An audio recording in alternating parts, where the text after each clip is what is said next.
ರಾಜ್ಯ ರಾಜಕಾರಣದಲ್ಲಿ honey trap ವಿಚಾರ ಸುಂಟರ ಗಾಳಿಯನ್ನೇ ಸೃಷ್ಟಿ ಮಾಡಿದೆ.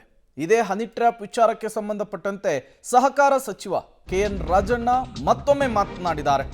ರಾಜ್ಯ ರಾಜಕೀಯದಲ್ಲಿ ಹನಿ ಟ್ರ್ಯಾಪ್ ಕೋಲಾಹಲ, ಸಹಕಾರ ಸಚಿವ ರಾಜಣ್ಣ ಮತ್ತೊಂದು ಹೊಸ ಬಾಂಬ್ ಸಿಡಿಸಿದ್ದಾರೆ.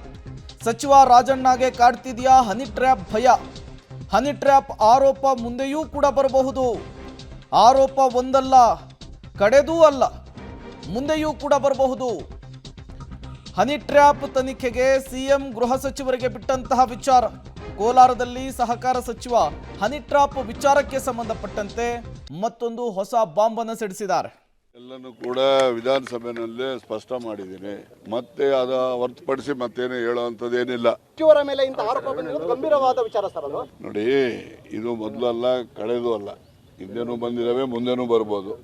ಅದರಿಂದ ಈಗ ಜನಕ್ಕೆ ಅನುಕೂಲ ಆಗುವಂಥದ್ದು, ಕೋಲಾರ ಜಿಲ್ಲೆಗೆ ಅನುಕೂಲ ಆಗುವಂಥದ್ದು, ರಾಜ್ಯಕ್ಕೆ ಅನುಕೂಲ ಆಗುವಂಥ ಸಲಹೆಗಳು ಏನಾದರೂ ಇದ್ರೆ ಹೇಳಿ, ಕೇಳೋಣ. ನೋಡಿ, ಅದು ಸರ್ಕಾರ, ಹೋಮ್ ಮಿನಿಸ್ಟರ್ ಮತ್ತೆ ಮುಖ್ಯಮಂತ್ರಿಗಳು ಯಾವ ತನಿಖೆ ಕೊಡ್ತಾರೋ ಅದು ಅವ್ರು ಬಿಟ್ಟಂತ ವಿಚಾರ. ಈ ವಿಷಕನ್ಯರ ಕಥೆ ಕೇಳಿದ್ಯೋ?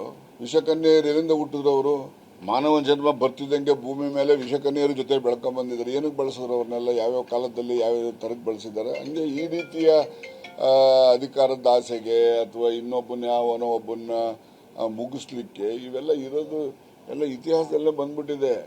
ಅದೇನು ಹೊಸದಾಗಿ ಬಂದಿಲ್ಲ. ಇದು ಅವಾಗೆಲ್ಲ ವಿಷಕನ್ಯರು ಇರ್ತಾ ಇದ್ರು, ಈಗಲೂ ಅದೇ ರೀತಿ ನಡೆಸ್ತಿರ್ತಾರೆ, ನಡೆಸಬಹುದು. ಒಂದು ಕಡೆ ಸತೀಶ್ ಜಾರಕಿಹೊಳಿ, ಮತ್ತೊಂದು ಕಡೆ ಸಿಎಂ ಸಿದ್ದರಾಮಯ್ಯ, ಮತ್ತೊಂದು ಕಡೆ ರಾಜಣ್ಣ ಅವರ ಸ್ಟೇಟ್ಮೆಂಟ್ ಅನ್ನು ಗಮನಿಸ್ತಾ ಇದ್ರೆ ಈ ಹನಿ ಟ್ರ್ಯಾಪ್ ಕಹಾನಿ ಸದ್ಯಕ್ಕೆ ಮುಗಿಯೋ ಹಂಗೆ ಕಾಣಿಸ್ತಾ ಇಲ್ಲ.